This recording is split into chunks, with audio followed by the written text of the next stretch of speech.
L'invitation est arrivée sur un carton de couleur ivoire. La calligraphie soignée de ma belle-fille s'étalait sur le papier, avec cette élégance étudiée qu'elle avait cultivée depuis son mariage avec mon fils aîné. Rejoignez-nous pour dîner ce samedi à 19h. Nous avons quelque chose d'important à vous communiquer. N'oubliez pas de vous abonner à la chaîne et de commenter d'où vous nous regardez. J'ai posé le carton sur le comptoir de ma cuisine, à côté de la pile de relevés financiers que j'examinais. Le patrimoine que mon défunt mari avait bâti en 40 ans d'investissement prudent, valant aujourd'hui un peu plus de 1,8 million d'euros. L'ironie de la situation ne m'échappa pas. Après 3 mois d'appels téléphoniques sporadiques et d'excuses sur des emplois du temps surchargés, il voulait soudainement discuter. Mon reflet s'est dessiné dans la vitre de la cuisine alors que le crépuscule s'installait sur ma villa des hauteurs de Nice. À 68 ans, je conservais encore la posture que ma mère m'avait inculquée des décennies plus tôt. Épaules en arrière, menton droit, regard fixe. Mais quelque chose dans mes yeux s'était durci au cours de la dernière année, depuis les funérailles d'Henri, depuis que j'avais commencé à comprendre comment mes fils me voyaient réellement. La maison semblait caverneuse sans la présence d'Henri. 42 ans de mariage avaient toujours rempli chaque recoin de souvenirs partagés, de blagues complices et du silence confortable de 2 personnes qui avaient éveillé ensemble. La nuit, je n'entendais plus que le bourdonnement du réfrigérateur et le craquement occasionnel du bois qui travaillait. La solitude était une douleur physique, une pierre qui s'installait dans ma poitrine. J'avais élevé Antoine et Julien pour qu'ils deviennent des hommes indépendants et accomplis.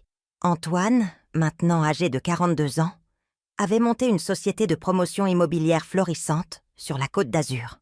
Julien, 39 ans, travaillait comme gestionnaire de patrimoine, s'occupant des portefeuilles de riches clients à Monaco.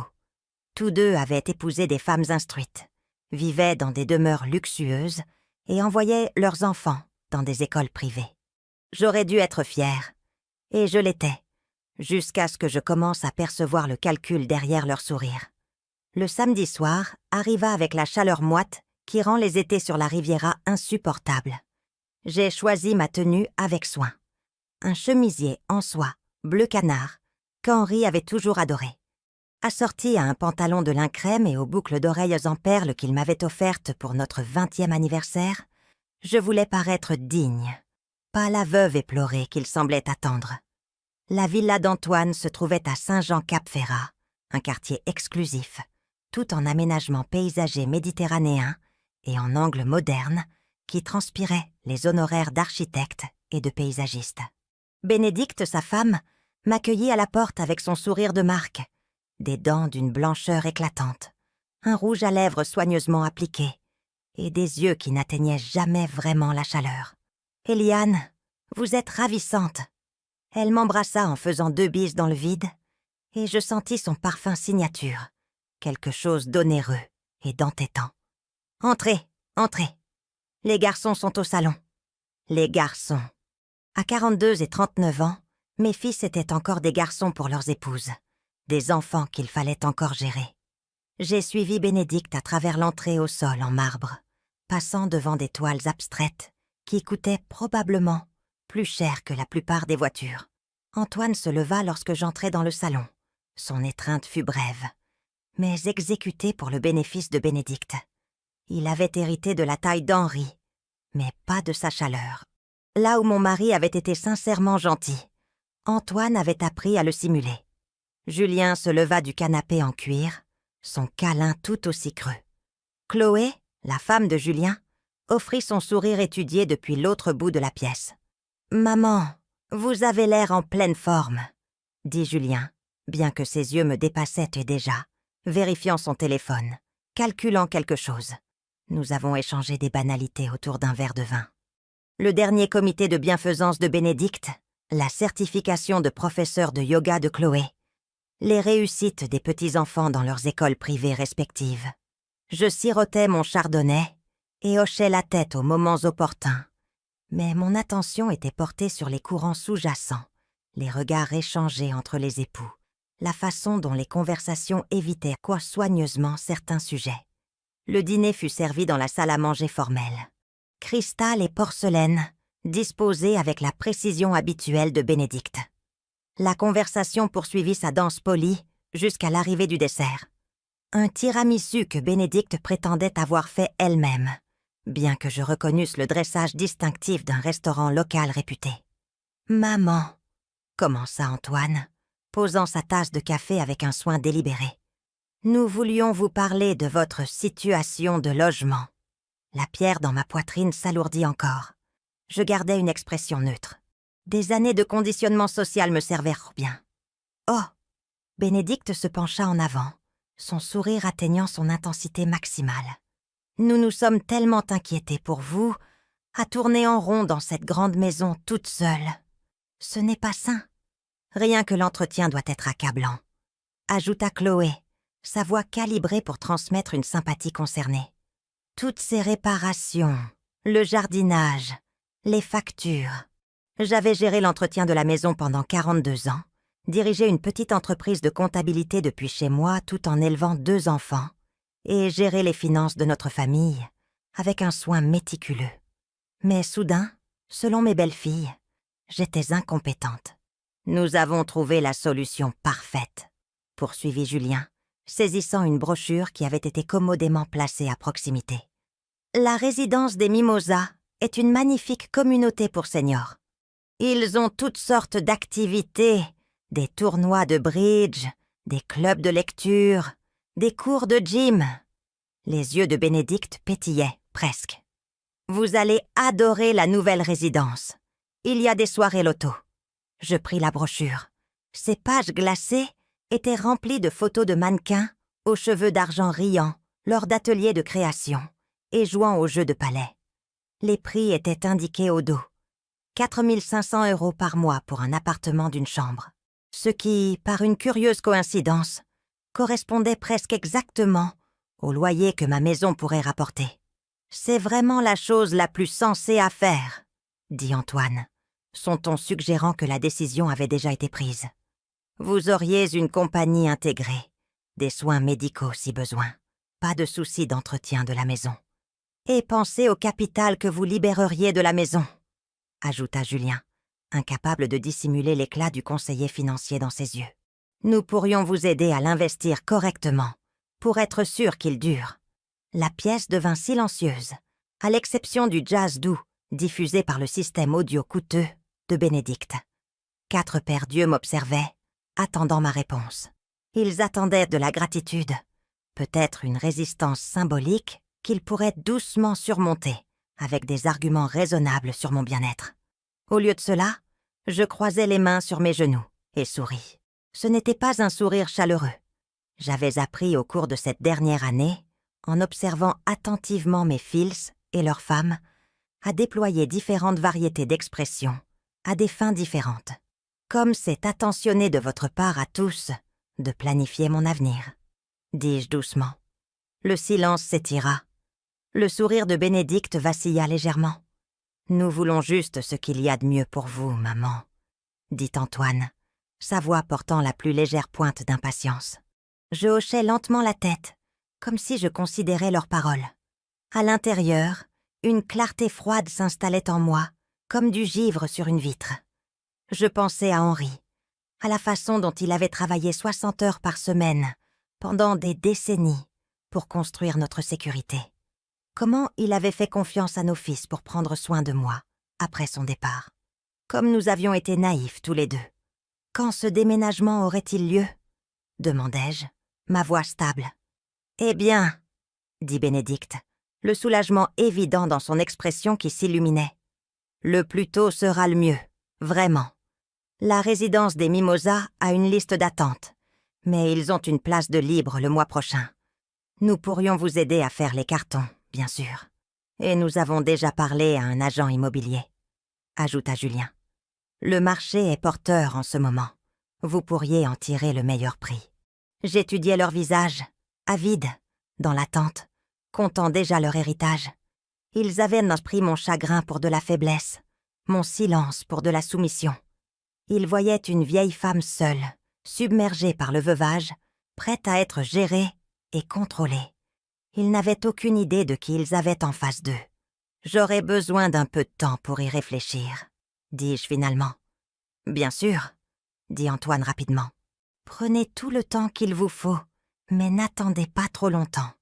Des opportunités comme celle-ci ne restent pas disponibles éternellement. » Je pris mon sac à main, acceptais leurs étreintes superficielles et me dirigeais vers ma voiture, avec le même pas mesuré que j'avais maintenu toute la soirée. Alors que je conduisais dans la nuit méditerranéenne vers ma maison vide, mon esprit travaillait déjà, calculant, planifiant.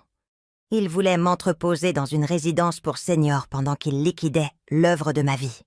Ils m'avaient complètement sous-estimé. Ce serait leur première erreur, mais pas leur dernière. Je n'ai pas dormi cette nuit-là. Au lieu de cela, je me suis assise dans le fauteuil en cuir d'Henri dans notre bureau, entourée des documents financiers que j'avais évités depuis sa mort. Relevés bancaires, portefeuille d'investissement, titres de propriété, police d'assurance, la trace écrite d'une vie construite sur une planification minutieuse et une gratification différée. À l'aube, j'avais une image complète de ma situation financière. Henri avait eu plus de succès que je ne l'avais même réalisé. Au-delà de la maison valant environ 750 000 € sur le marché actuel, nous avions des comptes d'investissement totalisant 1,1 million d'euros.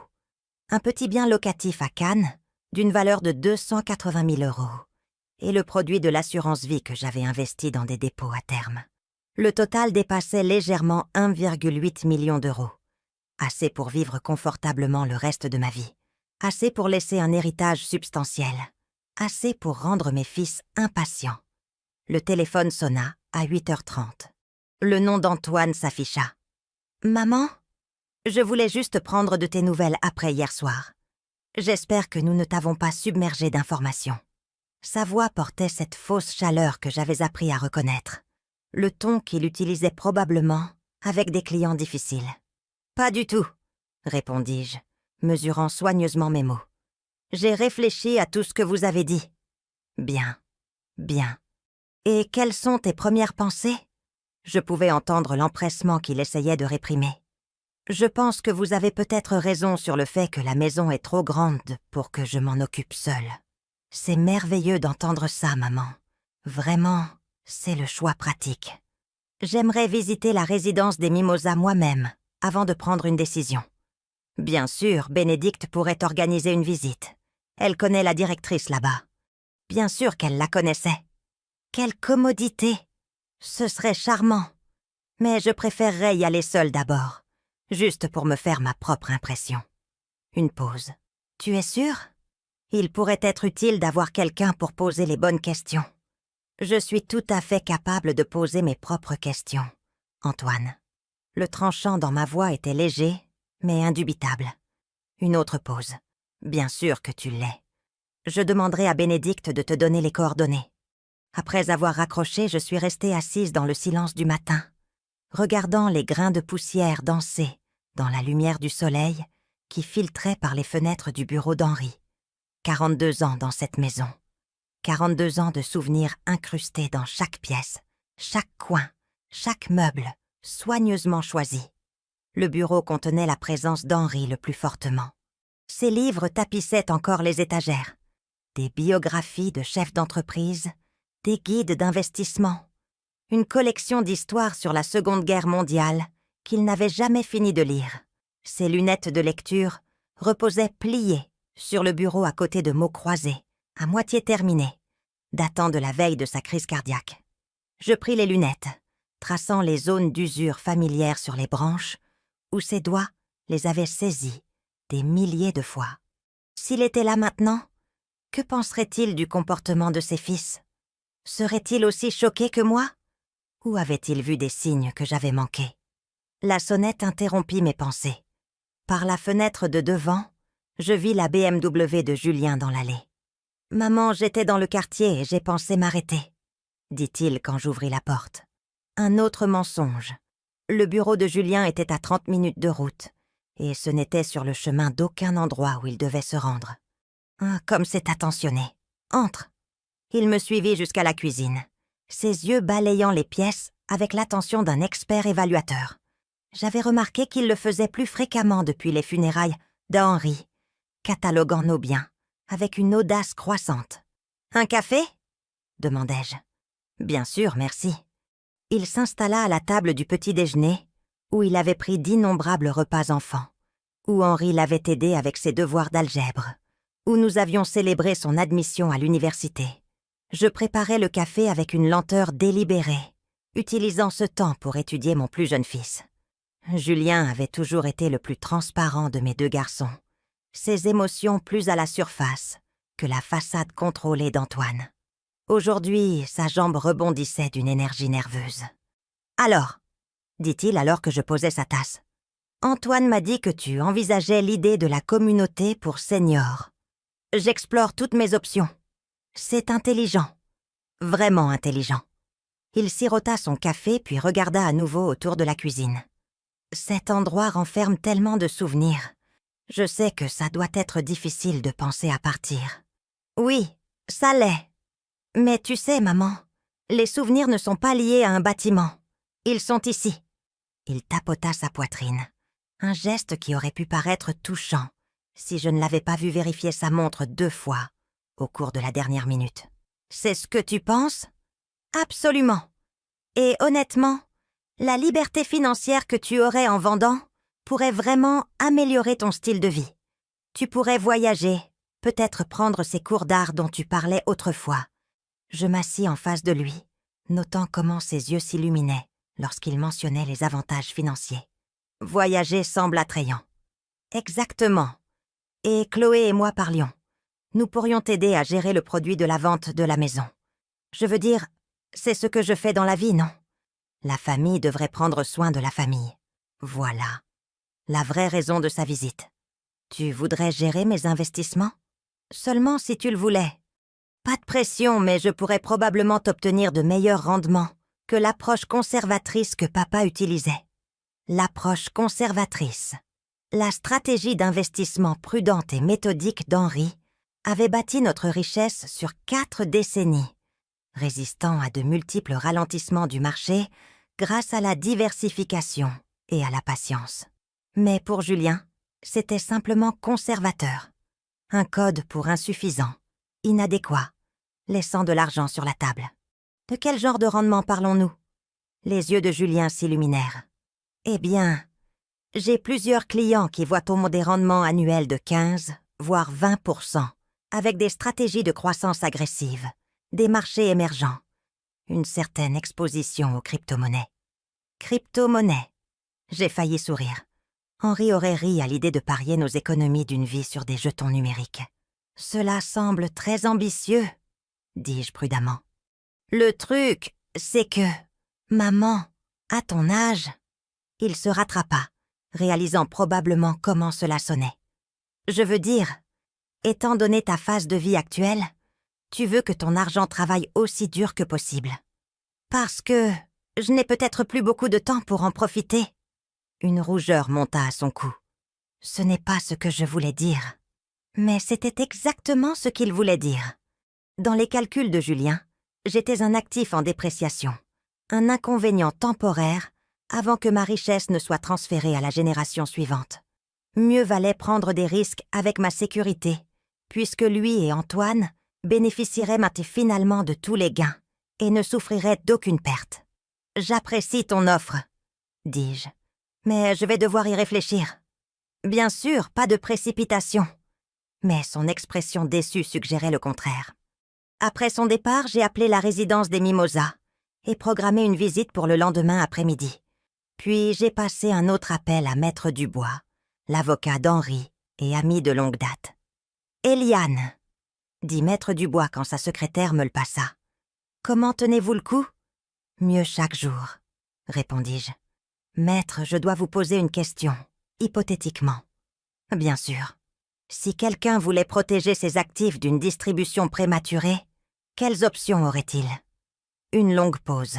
« Parlons-nous de protéger des actifs contre des créanciers ou contre des membres de la famille qui pourraient avoir des attentes quant au calendrier de l'héritage ? » Maître Dubois avait toujours été perspicace. « Ces derniers.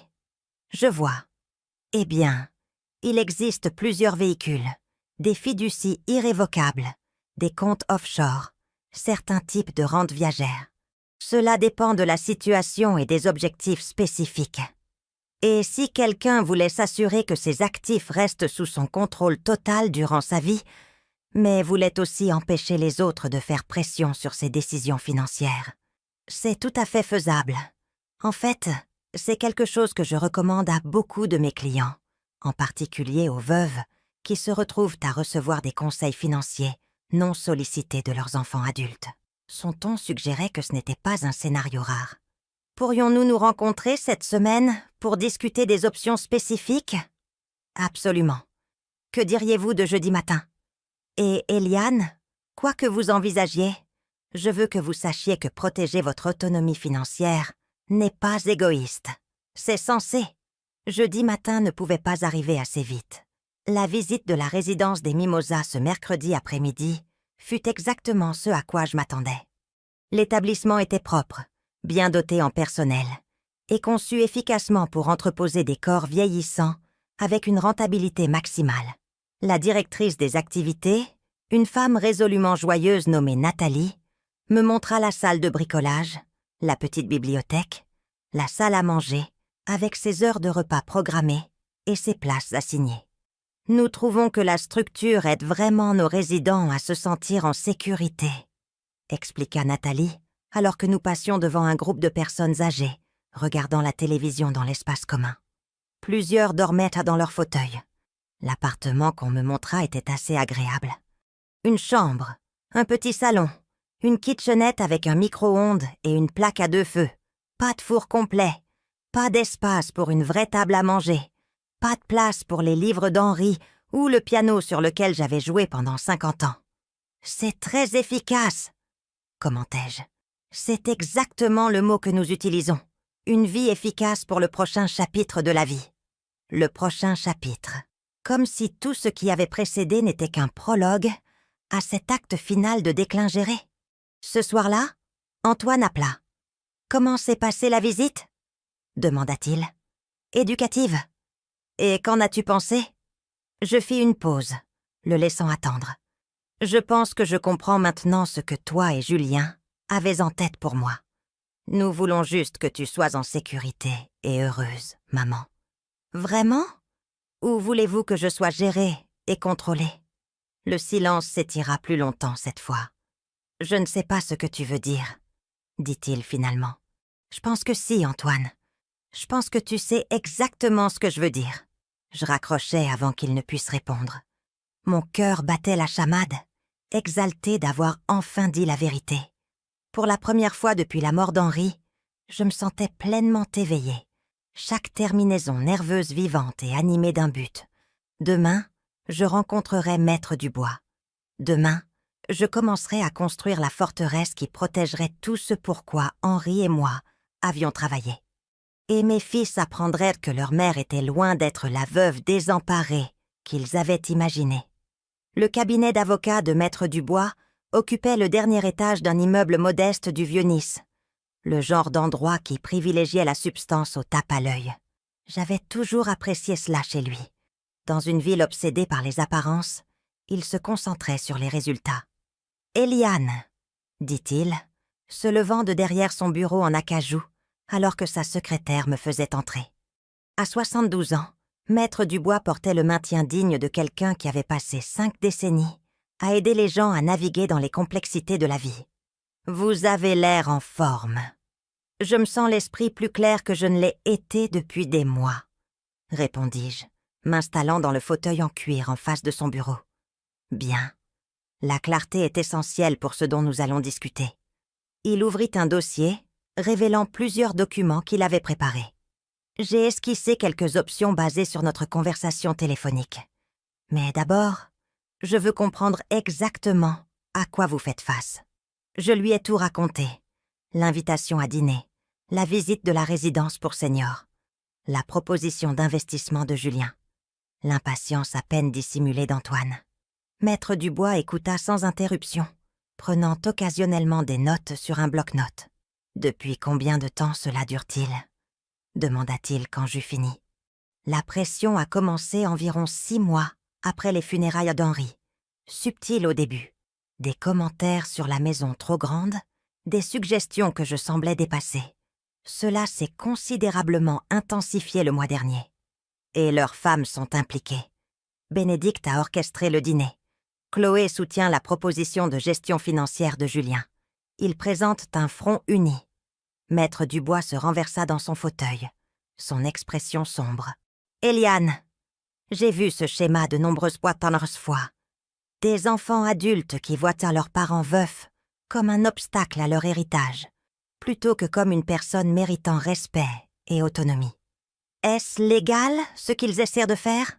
S'ils peuvent vous convaincre d'accepter, absolument. C'est pourquoi la pression psychologique est leur arme de choix.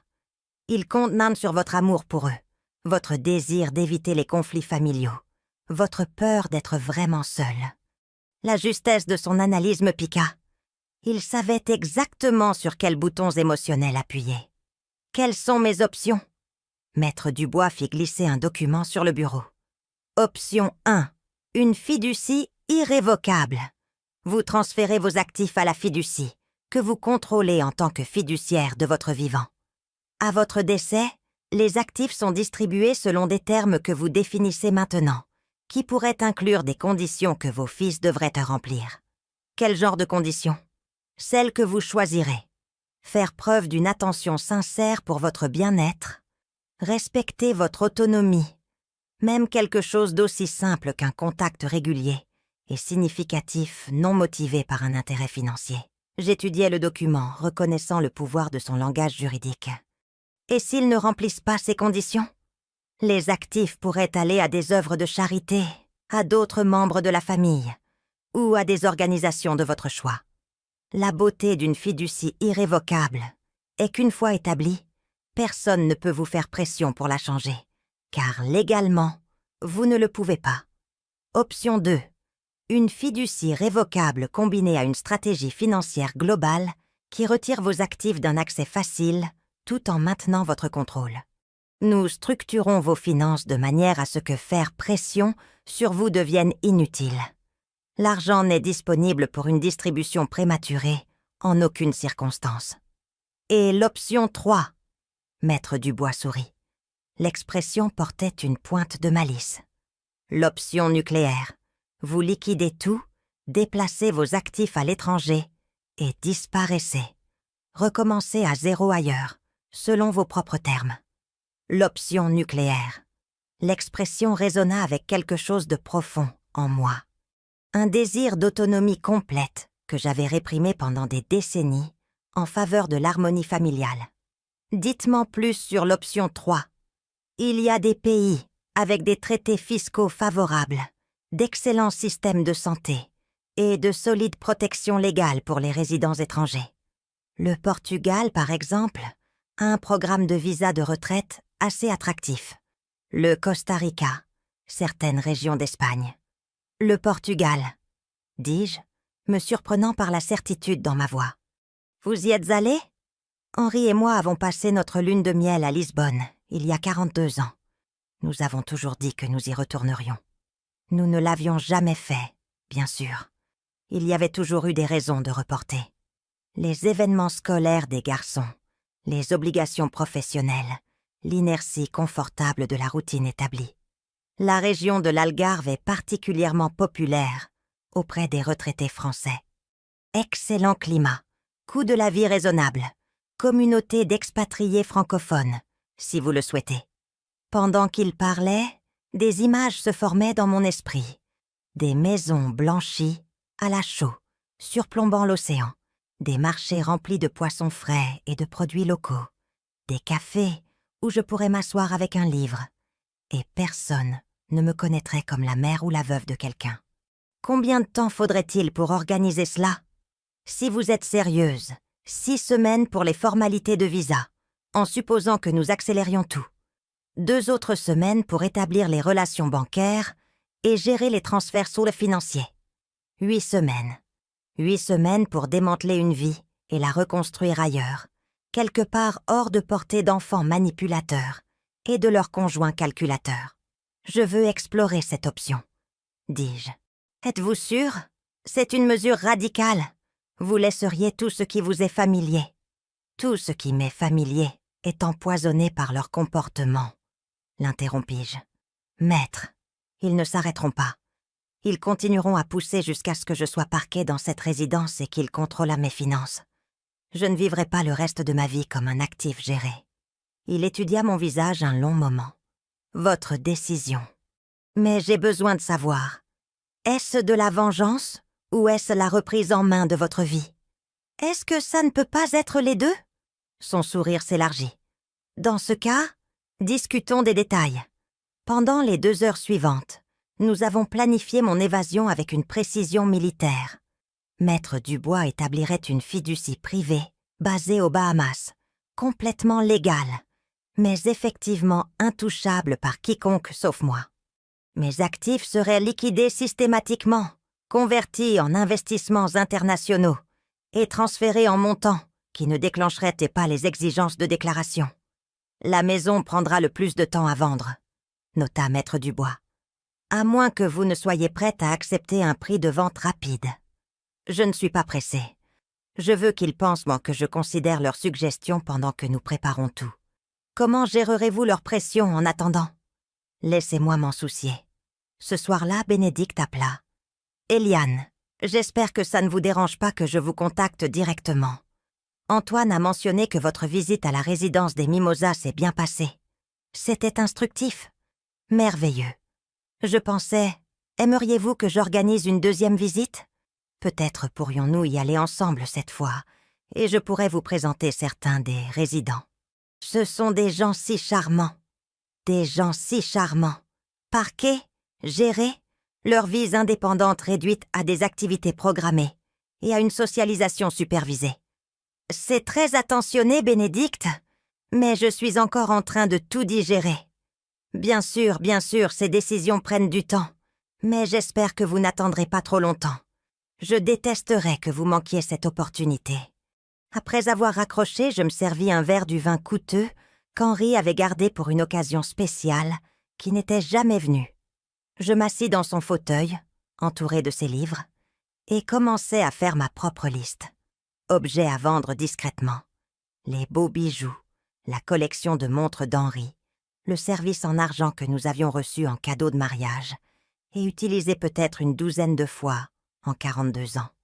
Objets à donner, la plupart des meubles, la garde-robe étendue d'Henri, l'équipement de cuisine dont je n'aurais jamais besoin dans un appartement portugais.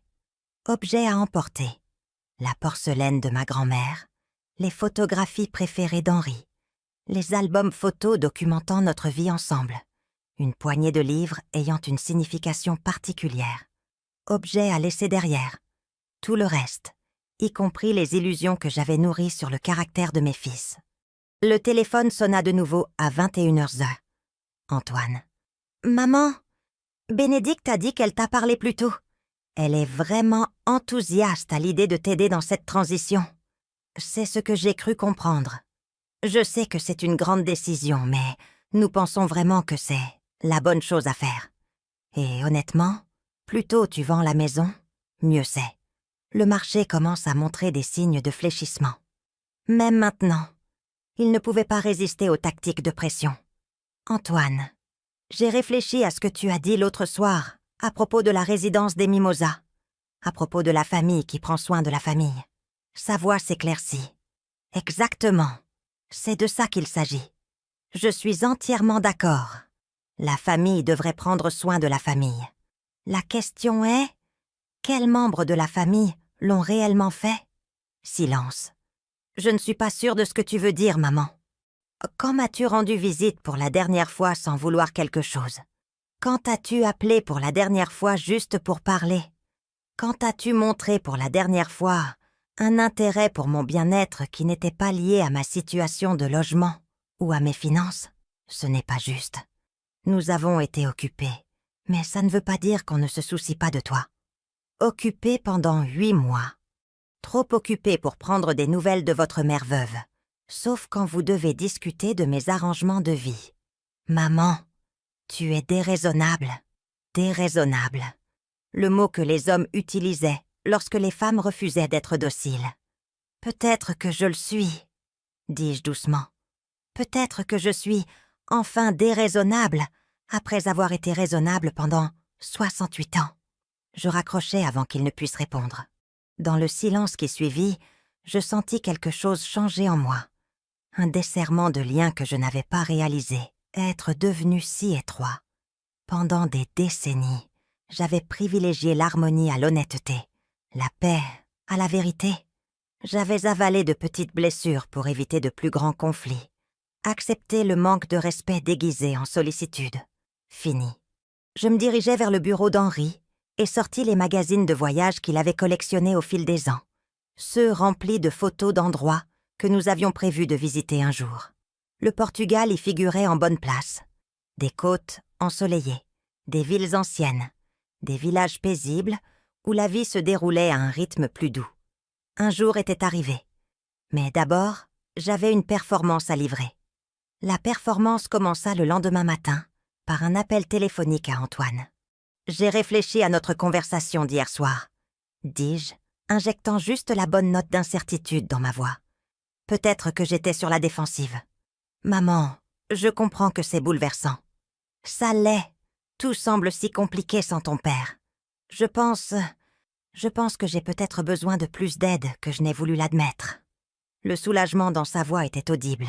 « C'est tout à fait naturel. Papa s'occupait de tellement de choses que tu n'as probablement même pas réalisées. Henri s'était occupé de la pelouse et de l'entretien de la voiture. J'avais géré tout le reste. Les investissements, les impôts, les finances du ménage, le calendrier social, la logistique familiale. Mais je laissais Antoine croire à son récit. « Est-ce que toi et Julien seriez disponibles pour nous rencontrer ce week-end ? J'aimerais discuter des aspects pratiques de certains changements. » « Absolument. Samedi après-midi, nous pourrions nous retrouver chez toi, passer en revue certains détails. Ce serait parfait. » Au cours des 3 jours suivants, j'ai joué mon rôle avec une précision d'actrice oscarisée. J'ai posé à Bénédicte des questions timides sur les plans de repas de la résidence des Mimosas. J'ai mentionné à Chloé à quel point l'entretien de la maison était devenu accablant. J'ai même appelé Julien pour m'enquérir de ses stratégies d'investissement, le laissant m'expliquer des concepts financiers complexes, comme si je n'avais jamais entendu parler des intérêts composés. Pendant ce temps, Maître Dubois travaillait avec une efficacité militaire. Les documents étaient préparés, les comptes identifiés pour le transfert et les contacts établis avec des banques et des agents immobiliers portugais. Nous avancions avec la chorégraphie minutieuse d'un film de casse. Chaque étape calculée pour éviter la détection.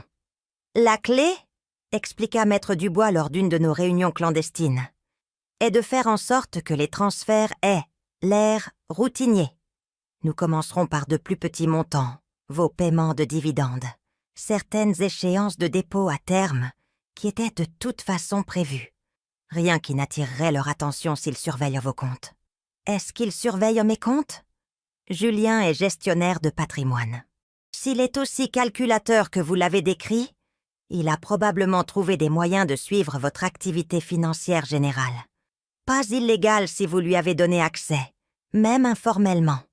La pensée que Julien puisse espionner mes finances aurait dû me choquer. Au lieu de cela, elle confirma ce que j'avais déjà soupçonné sur la profondeur de leur manipulation. Le vendredi après-midi, j'ai reçu une visite inattendue. Ma sœur Sylvie, qui vivait à Denver et voyageait rarement, se tenait sur mon seuil avec une expression inquiète. « Eliane, je m'inquiète pour toi. »« Sylvie, quelle surprise. Entre !» Elle me suivit dans le salon, ses yeux inspectant l'espace avec la même attention évaluatrice que j'avais remarquée chez mes fils. « Antoine m'a appelé, » dit-elle. « Il s'inquiète que tu vives seule. Et honnêtement, après lui avoir parlé, moi aussi. Bien sûr, ils avaient fait appel à des renforts. Qu'est-ce qu'Antoine t'a dit exactement ?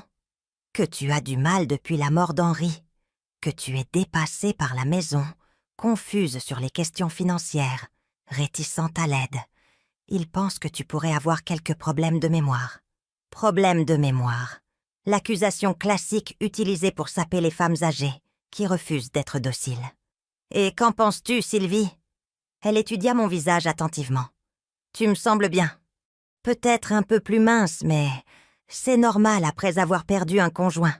Ta conversation est parfaitement claire. Alors pourquoi es-tu ici? Parce qu'Antoine a été très convaincant.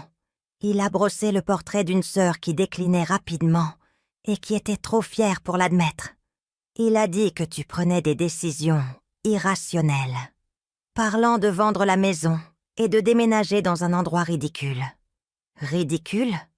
Il a mentionné le Portugal. Eliane, tu ne parles pas portugais.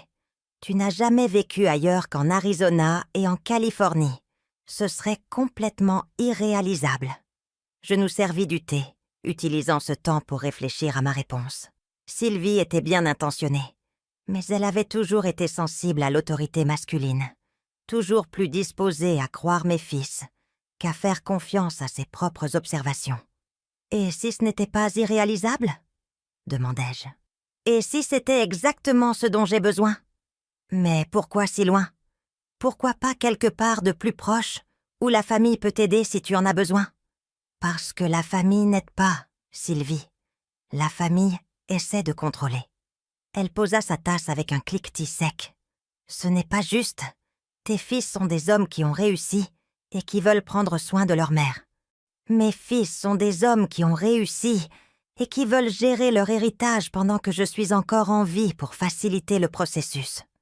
Eliane, comment peux-tu dire une chose pareille ? Parce que c'est la vérité. Ils n'appellent que s'ils veulent quelque chose. Ils ne visitent que s'ils ont un ordre du jour. Ils ont passé 8 mois à essayer de me convaincre que je suis incompétente pour pouvoir justifier de prendre le contrôle de mes finances. » Le visage de Sylvie rougit. « Tu es paranoïaque. » « Le suis-je ? Quand Julien t'a-t-il appelé pour la dernière fois juste pour bavarder ? Quand Antoine t'a-t-il rendu visite pour la dernière fois sans discuter de ta situation de logement ou de tes finances ? C'est différent. Je ne suis pas veuve. Je n'ai pas besoin... » Exactement. Tu n'as pas besoin d'être gérée. Alors il ne se donne pas la peine avec toi non plus. La vérité la frappa comme un coup physique. Je pouvais le voir dans ses yeux. La reconnaissance que l'attention de ses neveux à mon égard n'était pas née de l'amour, mais de l'intérêt financier. « Qu'est-ce que tu vas faire ?» demanda-t-elle doucement. « Je vais vivre ma vie selon mes propres termes, pour les années qu'il me reste. Et si je fais une erreur, alors c'est mon erreur à faire. » Après le départ de Sylvie, confuse, inquiète, mais incapable de contester ma logique, j'ai appelé Maître Dubois. « Comment avancent les préparatifs ?» Mieux que prévu. La fiducie est établie. La demande de visa portugais est en cours. Et j'ai identifié une société de gestion immobilière, spécialisée dans les expatriés américains. Vous pourriez être installé à Lisbonne d'ici 6 semaines, si vous décidez d'aller de l'avant. J'ai décidé, faites-le. Eliane, êtes-vous absolument certaine ? Une fois que nous commencerons les transferts d'actifs majeurs, il n'y aura pas de retour en arrière sans complications importantes. Maître, j'ai passé les 3 derniers jours à prétendre être la veuve confuse et désemparée que mes fils veulent que je sois. Je suis fatiguée de jouer la faiblesse pour ménager leurs sentiments. Commencez les transferts. Le samedi après-midi arriva, gris et couvert, inhabituel pour Nice en octobre. Antoine et Julien arrivèrent ensemble, tous deux munis de bloc-notes et arborant les expressions d'hommes se préparant à conclure une affaire difficile. Bénédicte et Chloé vinrent aussi, non invités mais pas malvenus. Je voulais des témoins pour ce qui allait se dérouler. « Maman, tu as l'air fatiguée » dit Bénédicte, sa voix pleine d'une préoccupation fabriquée. « As-tu bien dormi ?»« Assez bien. » Nous nous sommes réunis dans le salon, le même espace où Henri et moi avions accueilli d'innombrables célébrations familiales, où nous avions ouvert les cadeaux de Noël et célébré les anniversaires, d'innombrables étapes importantes. Maintenant, cela ressemblait à une salle de conseil. « Alors » commença Antoine en consultant ses notes. « Nous avons préparé quelques estimations préliminaires pour la vente de la maison et identifié plusieurs options d'investissement pour le produit de la vente. » Julien ouvrit son propre dossier. Et j'ai fait quelques calculs sur les coûts de la vie en résidence assistée par rapport à tes dépenses actuelles. Les économies mensuelles seules financeraient de très beaux voyages. Ils avaient préparé des graphiques, des projections financières, même un calendrier pour la transition. La minutie de leur planification révélait depuis combien de temps ils travaillaient sur ce projet.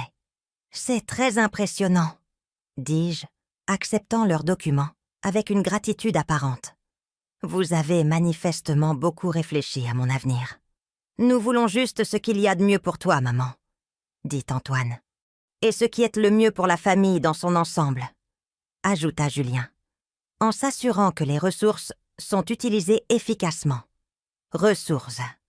Pas mère, pas matriarche de la famille, pas la femme qui les avait élevés et soutenu leurs rêves.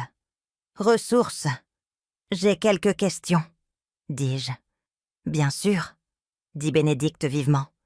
Nous voulons que tu te sentes complètement à l'aise avec la décision. Qui s'occuperait de la vente de la maison? J'ai déjà identifié un agent immobilier, dit Antoine. Quelqu'un qui se spécialise dans les ventes rapides. Et mes effets personnels? Nous pourrions t'aider à tout trier, offrit Chloé. Décider ce qui vaut la peine d'être gardé et ce qui devrait être donné. Et les affaires d'Henri? Ses livres, ses outils d'atelier, sa collection de maquettes d'avions. Des regards furent échangés. Nous pensions que nous pourrions les distribuer aux petits-enfants, dit Julien, en guise de souvenir. Distribuer comme des cadeaux de fête. Et si je voulais voyager avant de m'installer à la résidence des Mimosas? Voyager? La voix d'Antoine portait une note d'alarme. Maman, je ne suis pas sûre que ce soit pratique à ce stade de la vie. Quel stade est-ce exactement? Eh bien, tu as 68 ans, et voyager seul peut être difficile. Ton père et moi avons beaucoup voyagé. Je n'ai jamais eu de difficulté à voyager. C'était différent, dit Bénédicte doucement. Henri était là pour gérer la logistique. Henri qui avait toujours compté sur moi pour réserver les vols, organiser l'hébergement et naviguer dans les pays étrangers parce que j'étais meilleure en langue et en logistique. Mais dans leur révision de l'histoire, j'avais été la dépendante sans défense. Je vois. Je mis leurs papiers de côté et croisai les mains sur mes genoux. Donc, votre recommandation est que je vende ma maison, que je déménage dans un logement supervisé, que je liquide mes actifs pour que vous les gériez, et que j'abandonne toute pensée de voyage ou d'aventure indépendante. Nous ne le dirions pas tout à fait comme ça, commença Julien. Comment le diriez-vous? Nous voulons assurer ta sécurité et ta sûreté, dit Antoine. La sécurité et la sûreté de qui? La tienne, bien sûr. Vraiment? Parce qu'il semble que vous vouliez assurer votre sécurité financière en éliminant toute possibilité que je puisse dépenser mon héritage pour moi-même. La pièce devint silencieuse, à l'exception du tic-tac de l'horloge de grand-père d'Henri. 4 visages me fixaient, avec des expressions variées de choc et de consternation. « Maman, » dit Antoine prudemment, « je pense que tu comprends mal nos intentions. »« Vraiment? Alors expliquez-moi pourquoi, en 8 mois de veuvage, c'est la première fois que vous êtes tous ensemble dans ma maison. Expliquez-moi pourquoi chaque conversation que nous avons eue a tourné autour de mon logement et de mes finances. Expliquez-moi pourquoi vous avez enrôlé ma sœur pour me convaincre que je suis incompétente. Nous avons enrôlé Sylvie parce que nous sommes inquiets. Vous avez enrôlé Sylvie parce que vous aviez besoin d'une alliée pour soutenir votre récit, selon lequel je décline mentalement. » Le visage de Bénédicte devint rouge. « Eliane, ce n'est pas... C'est exactement ce que c'est. Vous me voulez gérable, contrôlable et reconnaissante de votre intervention. Vous voulez être des héros sauvant leur mère désemparée tout en ayant commodément accès à ses actifs. » Je me levai, me dirigeant vers le bureau d'Henri, où j'avais placé une seule feuille à sol de papier. « J'ai quelque chose pour vous. » J'ai pris l'unique feuille de papier sur le bureau d'Henri, sentant le poids de ce moment s'installer autour de moi, comme un manteau. 4 paires d'yeux me regardaient, avec une inquiétude croissante, alors que je retournais à ma chaise. « Ceci est une lettre que j'ai écrite à votre père, peu de temps après son diagnostic. » Commençai-je, ma voix stable et claire. « Il était si inquiet de me laisser seule, si préoccupé de savoir si vous, Les garçons prendriez soin de moi. Je lui ai promis que vous le feriez. » Antoine se tortilla inconfortablement. « Maman, nous prenons soin de toi. Laisse-moi finir. » L'autorité dans ma voix le fit taire instantanément. Henri m'a fait promettre quelque chose en retour. Il m'a fait promettre que je ne laisserais personne, pas même la famille, me traiter comme moins que ce que je suis. Il a dit que la pire chose qui pourrait m'arriver n'était pas d'être seule, mais d'être entourée de gens qui me voyaient comme un fardeau, à gérer plutôt que comme une personne à respecter. Je regardais chacun de leurs visages, mémorisant ce moment. Votre père était un homme sage. Qu'est-ce que cela a à voir avec... commença Julien. Tout. Je mis la lettre de côté et saisis un autre document. Ceci est une copie de l'acte de fiducie que j'ai établi il y a 3 semaines. Tous mes actifs, la maison, les investissements, le produit de l'assurance vie, tout a été transféré dans une fiducie irrévocable. La couleur quitta le visage d'Antoine. « De quoi parles-tu ? » ?»« Je parle de me protéger de ce que vous essayez exactement de me faire. » J'ouvris le document, parcourant le langage juridique qui m'était devenu aussi familier qu'une prière. La fiducie garantit que mes actifs restent sous mon contrôle total durant ma vie, mais ne peuvent être consultés par personne d'autre, en aucune circonstance. « Tu ne peux pas faire ça, » dit Julien, sa voix s'élevant. « Ces actifs font partie du patrimoine familial. Ces actifs m'appartiennent, gagnés par votre père et moi en 42 ans de mariage, non pas donnés à vous, non pas promis à vous, non pas détenus en fiducie pour votre bénéfice. » Le masque de belle-fille concerné de Bénédicte tomba enfin. « C'est insensé. Tu es manipulé par quelqu'un. Cet avocat profite de toi. Maître Dubois est l'avocat de notre famille depuis 25 ans. Il me protège de la manipulation. Il ne la facilite pas. » Chloé se pencha en avant, sa voix prenant le ton condescendant qu'elle utilisait probablement avec les clients difficiles de son studio de yoga. « Eliane, tu ne penses clairement pas de manière rationnelle.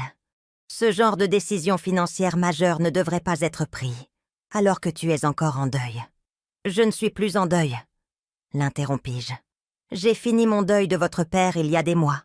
Ce que je pleure depuis, c'est la relation que je pensais avoir avec mes fils. » Antoine se leva brusquement, arpentant la pièce jusqu'à la fenêtre. « C'est de la folie. Maman, tu vas finir seule et fauchée, et nous ne pourrons pas t'aider. Je suis déjà seule. Et Antoine, je suis seule depuis la mort de ton père parce qu'aucun de vous n'a montré un intérêt sincère pour mon bien-être. Quant à être fauchée... » Je souris, ressentant la satisfaction d'un joueur d'échecs, révélant un échec et mat. C'est là que les choses deviennent intéressantes. Je pris un 3e document. Ceci est mon Nouveau Testament, signé la semaine dernière. Puisque vous avez tous clairement montré que vous me considérez comme un obstacle à votre héritage, plutôt que comme une mère méritant le respect, j'ai fait quelques ajustements à la distribution de ma succession. Quel genre d'ajustement ? La voix de Julien n'était qu'un murmure. Les actifs de la fiducie seront distribués à ma mort selon des critères très spécifiques. Les bénéficiaires devront démontrer un soin sincère pour mon bien-être par un contact régulier et significatif. Ils devront respecter mon autonomie et mes décisions, et ils devront me traiter comme une personne, pas comme une ressource financière à gérer. « C'est subjectif !» dit Antoine désespérément. « Comment quelqu'un pourrait-il déterminer... » La fiducie a un exécuteur indépendant, quelqu'un qui a observé votre comportement envers moi au cours de la dernière année, quelqu'un qui peut évaluer objectivement si vous avez rempli les critères. Le silence s'étira tandis que les implications s'installaient.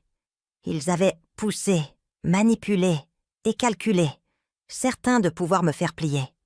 Ils n'avaient jamais envisagé que leur comportement était documenté, évalué, jugé.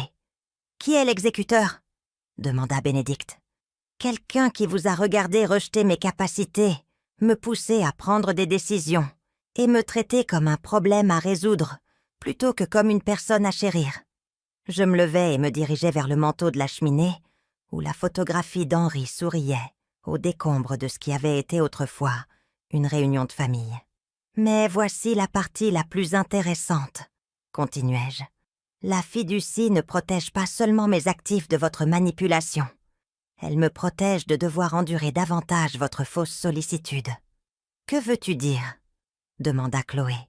Je me retournai pour leur faire face, me sentant plus légère que je ne l'avais été depuis des mois. Je veux dire qu'à partir de mardi prochain, je serai entièrement hors de votre portée.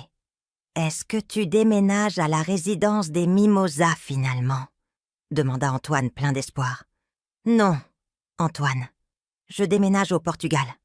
Les mots restèrent en suspens dans l'air comme une détonation.